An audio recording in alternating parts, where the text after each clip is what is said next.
C'est beaucoup plus simple qu'ailleurs. Très clairement, parce que, en fait, l'objectif, une fois on m'a posé une autre question, j'étais avec Jean-Michel Billot et il commence à me parler d'Obama.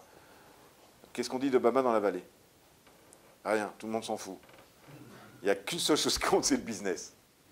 Donc les gens sont là, je veux dire, faites-vous la 101, vous allez voir, j'ai jamais autant croisé de Porsche, de Ferrari, de machin.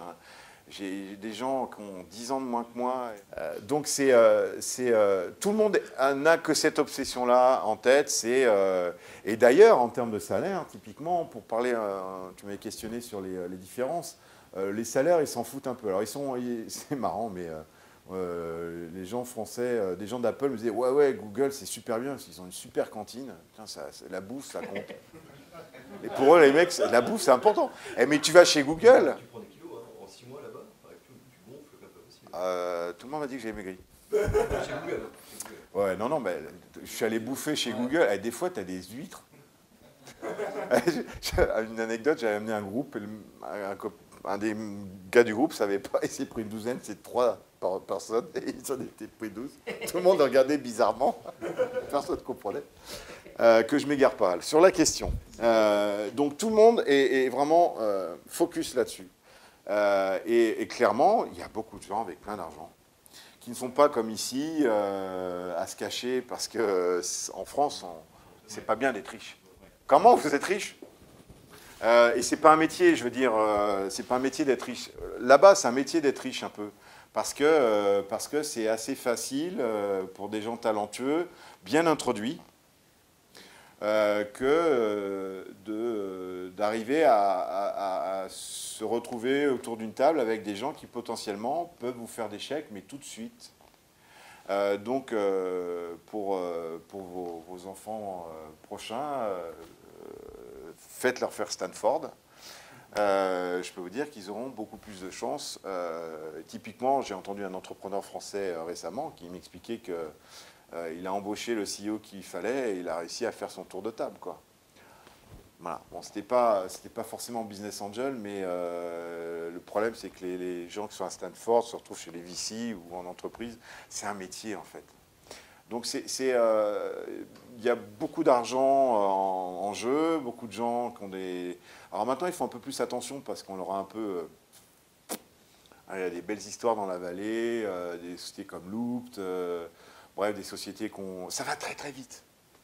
Moi, j'étais avec un client qui avait un concurrent français déjà installé dans la vallée. On a eu vraiment les plus grandes peines du monde parce que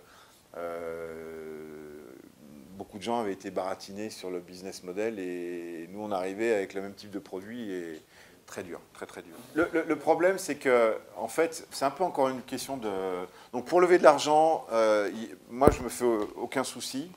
Là-dessus, j'en ai tellement marre qu'on me pose la question que je me suis associé avec un VC dans la Silicon Valley, un Français qui est là depuis... Non, c'est un autre. Il y a plein de Français, il y a 40 000 Français dans la baie.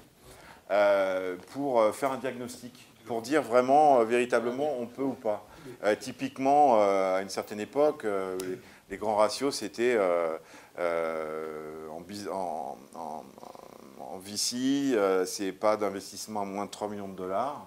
Donc, si tu veux 1,8 million, tu repasseras la prochaine fois, quand on vaudra 2 fois plus. Et grosso modo, il faut que tu expliques que tu feras 50 millions de dollars de chiffre d'affaires au bout de 3 ans. Voilà, c'est un petit peu les idées. Alors après, c'est plus trop vrai. Les business angels font attention maintenant. Donc, c'est un peu moins facile qu'à une époque. Mais ça reste possible encore aujourd'hui. Et puis, j'aime bien parce qu'il y a Google qui est là pour dépenser, s'il le faut, qui te rachète AdMobs une fortune. Bon, il y a des belles histoires. Donc pour lever de l'argent, ça reste... mais encore une fois, qu'on ne me fasse pas dire ce que je n'ai pas dit, il faut venir véritablement avec quelque chose qui a fait ses preuves. Et je l'ai entendu encore récemment sur un des plus gros VC de la vallée avec une société à qui on a demandé un certain nombre de chiffres en termes de download, d'audience ou je ne sais plus trop quoi, mais pour que, éventuellement qu'on s'intéresse au dossier. Donc il faut prouver quelque chose. Niveau de maturité, alors, en fait, il faut, par rapport au web ou des choses comme ça, il faut avoir une audience qu'on a nécessairement du mal à avoir en France. C'est vrai que moi, je suis très fier d'être au bord d'une boîte qui s'appelle What's That Song, qui fait un peu ce que Shazam fait avec une communauté. On a 70 000 membres maintenant. On ne cherche pas à lever de l'argent aux États-Unis. On va pas.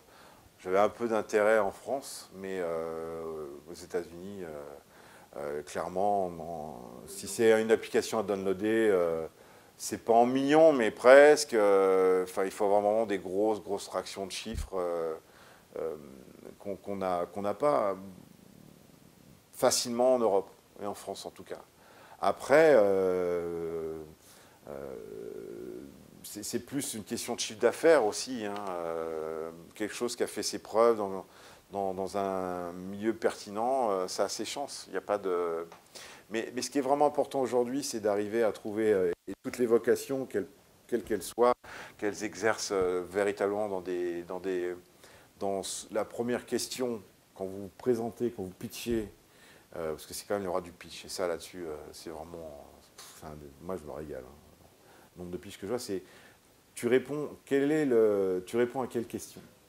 Quel est le besoin que tu réponds? Et je pense que beaucoup de gens ne se posent pas assez la question parce que tu arrives derrière, et ça arrive aussi là-bas, hein, tu attends 5 minutes avant de comprendre ce que tu es en train de faire.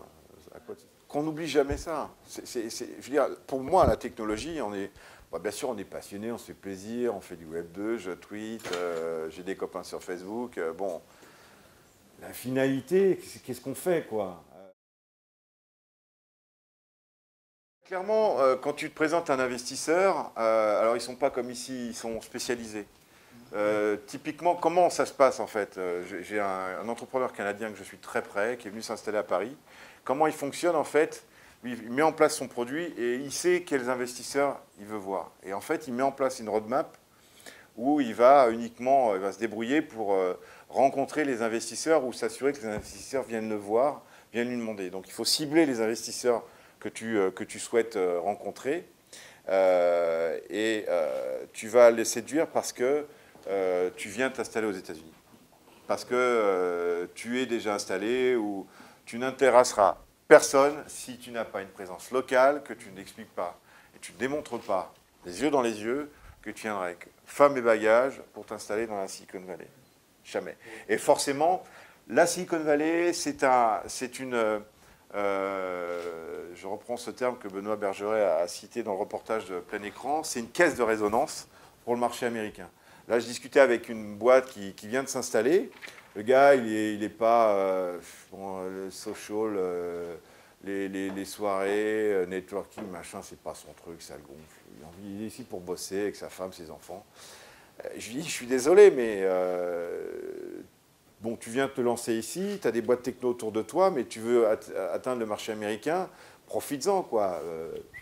Gueule un petit peu, je sais pas, embauche quelqu'un, mais parce que tu peux facilement atteindre le marché américain à travers de la Silicon Valley. Ça n'est pas la panacée. On a un peu de fantasme autour de ça, mais très souvent dans le software, et dans la high-tech en général, on peut être beaucoup plus pertinent en étant sur New York ou côte Est qu'en étant côte Ouest. Hein. C'est pas non plus... faut pas croire que la Silicon Valley, ça reste il n'y a que la Silicon Valley aux États-Unis pour se lancer dans le software ou dans le high-tech, hein, bien au contraire. Hein. Mais ça peut aider.